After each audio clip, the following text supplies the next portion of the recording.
Dobie and I met in the fall of 1962.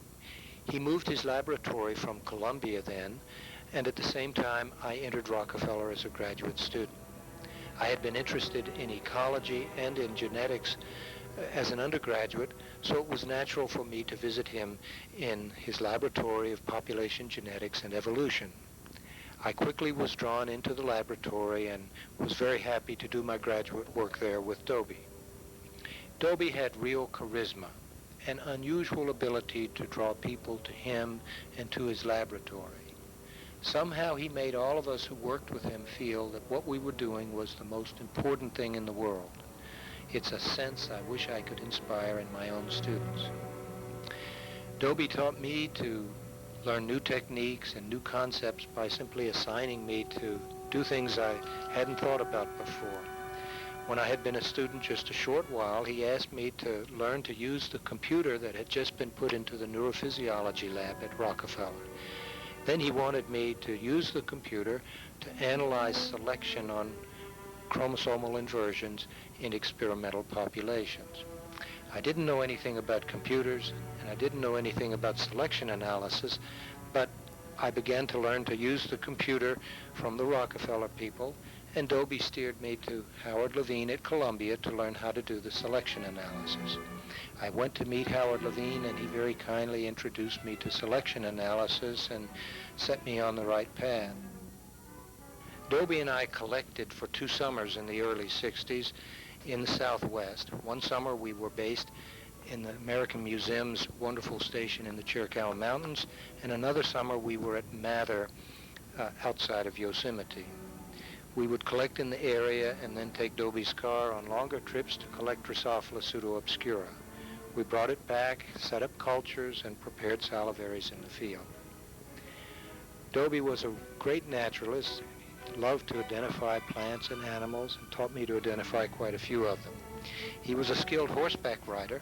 I remember he told me that he had been taught to ride by the Cossacks in preparation for several long expeditions he took on horseback to study the yaks and other domestic animals of the nomadic tribesmen in the outer regions of Russia at that time. We rented horses during the 2 summers that we collected during the early 60s and rode fairly often. I can remember riding through the desert with Dobie, talking, and then going back and collecting Drosophila. Dobie was at his best in the field away from the city. He enjoyed being outdoors and having a chance to think and relax. Hollister said, I will introduce you to Dobzhansky, but I won't do it until you have read his book, Genetics and the Origin of Species. And he gave me a copy of it, and I took it home to John J. Hall, where I live, and I think maybe in 2 or 3 evenings I had read the book. It was marvelous. I mean, up until that time I hadn't seen any logic to evolution at all, and to see that you could put together the phylogenies of inversions and make calculations and do things which I understood and which did not just involve Greek terminology. I thought it was tremendous, and so after the 2 or 3 evenings of reading, I'd finished it. I went back to Hollister and said, yes, I've finished it, and he then introduced me to Dobzhansky, which was a shock to me because I expected some large person with a beard and with a shirt that would button at the side of his neck, like the Russian students that I had gone to high school with, but that wasn't the way he was at all. But at any rate, and that's how I finally met Dobzhansky. We had started an experiment, and the results had come through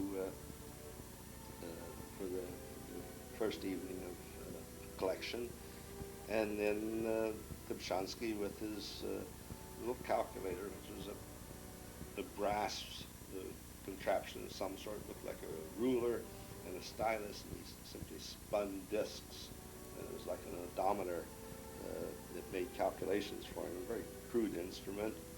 The second day, he said, made his calculations, and he turned to me. I was just sitting there doing nothing. And he said, Bruce, the mean distance that the flies flew in the first day was, let's say, 70 meters. What do you think they did today? And I thought for a second, and I said, oh, I suppose about 98, 100. And he stared at me, and he said, how did you know that? And I said, well, I don't know, but I figured that the area that they covered was probably doubled, not the mean distance. And so I simply took the square root of 2 is 1.4 and multiplied it by 70, which happened to be approximately correct. Now, more complicated than that, and you read the papers by Wright, Sewell, Wright, and Dobzhansky, and you see it's much more complicated. There are all kinds of temperature effects and, oh, Lord knows what. But at any rate, he was amazed that I would come up and say something which was practically on the nose, and he didn't know how I did it.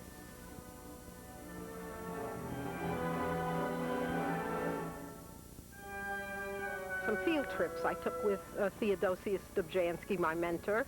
That would have been in the in the 50s and 60s. I went with him very rarely because as the female student, he only took me along on collecting trips out west and elsewhere if my husband accompanied us. My husband was his dentist and quite agile in the field, especially with nets and broken cars and cooking and stuff like that. In fact, Richie was much better at collecting than I was. He used to say what was, this was very simple thing, field work, for a dentist who usually did manually more difficult things. I'm not sure Dobie enjoyed that statement. Much of the work we did was done in Colorado and some in California, and some of the collections I brought back. He never, however, took me to South America to collect with him, although I work on a South American Drosophilid. I always thought that my field work with Dobie, such as it was, I more often than not benefited from the field work as opposed to doing it myself. Were highlights of my time with Dobie because there were times he would speak to me. And one trip we took when Natasha was first getting ill, she was due to have gone, the 4 of us gone, and her heart, her angina was acting up, and so we went with him alone with her instructions, and I recall him calling her every evening when we stopped. Although paying the fees for these calls most reluctantly, the fees made him miserable, and being away from her, not collecting with her, made him miserable. Dobie gave me my first Drosophila paulistorm when I was still a teenager. He had collected it himself, that 59 paper in PNAS. I started to work on, and I remember him calling me in the morning, telling me there were several things I could do with